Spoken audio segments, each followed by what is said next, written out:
Write an engaging and emotional story based on the title. They set up the poor mechanic on a blind date as a prank, but the CEO's daughter said, "I like him."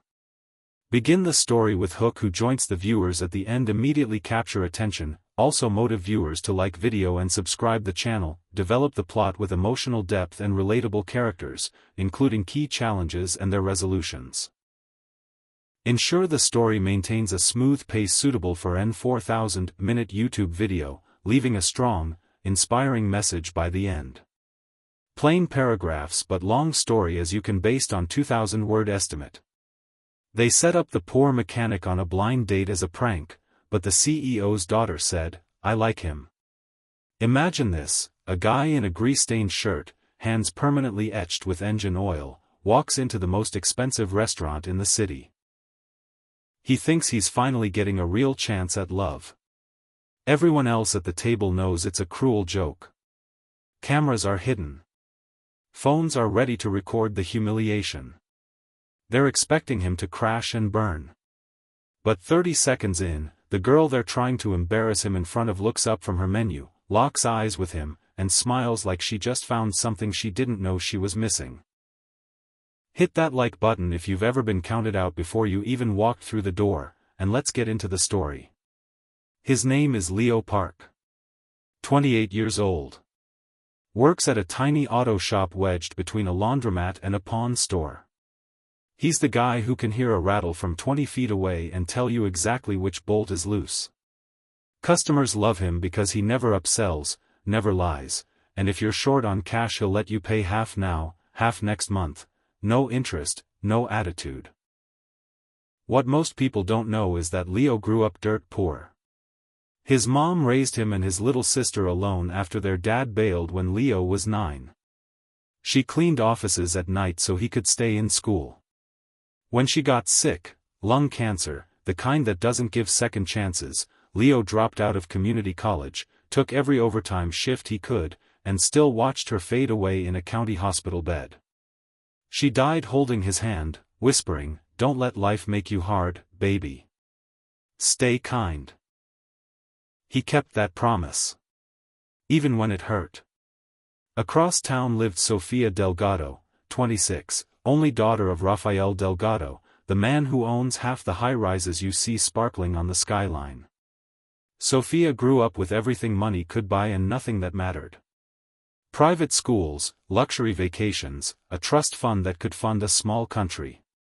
But her dad controlled every move, who she dated, what she studied, even what color dress she wore to galas. He bragged that no one would ever love her for her, just for the name and the bank account. Sofia started believing him. The prank started as a stupid bet in a group chat of rich kids who were bored during summer break. Someone posted a photo of Leo helping an old lady load groceries after fixing her ancient Corolla for free. Caption: "Look at this loser thinking he's a hero." One of them, Tristan, Sofia's on-again, off-again ex, recognized the shop. He'd taken his Porsche there once and hated that Leo treated his $300,000 car the same as everyone else's. Tristan thought it would be hilarious to set Leo up on a fake blind date with Sofia, film him fumbling through a 5-star dinner he couldn't pronounce, then leak the video online with the title, "When You Let the Help Think He Has a Chance." They told Sofia it was just a social experiment.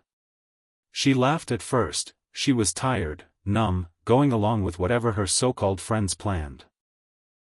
She didn't know Leo's name. She didn't know anything. The night arrived.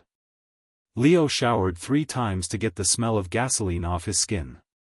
He borrowed a blazer from his cousin that was one size too small. He spent his last $50 on a bouquet of sunflowers because the florist said they meant, "You make me happy." He stood outside Lucille, the kind of restaurant that doesn't list prices on the menu, feeling like an intruder. Inside, the table was packed. Tristan and 6 of his friends, all dressed like they stepped out of a magazine. Hidden GoPros in flower arrangements. Phones propped behind napkin holders. They smirked when the hostess led Leo over.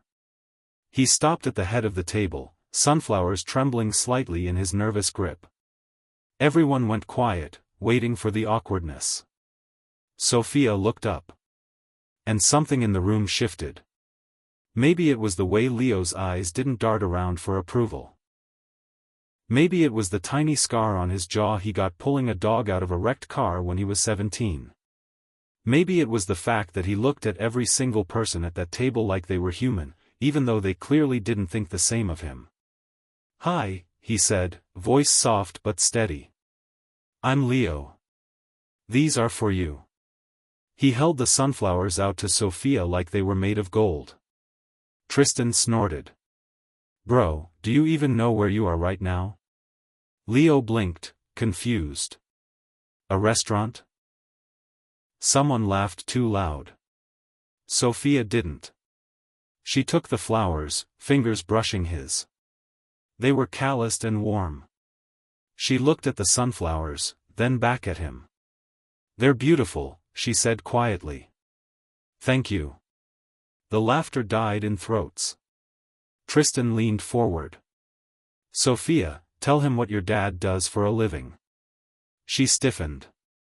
The script was that she was supposed to list off the private jets, the yachts, the penthouses, make Leo feel 2 inches tall. Instead she said, "He owns buildings.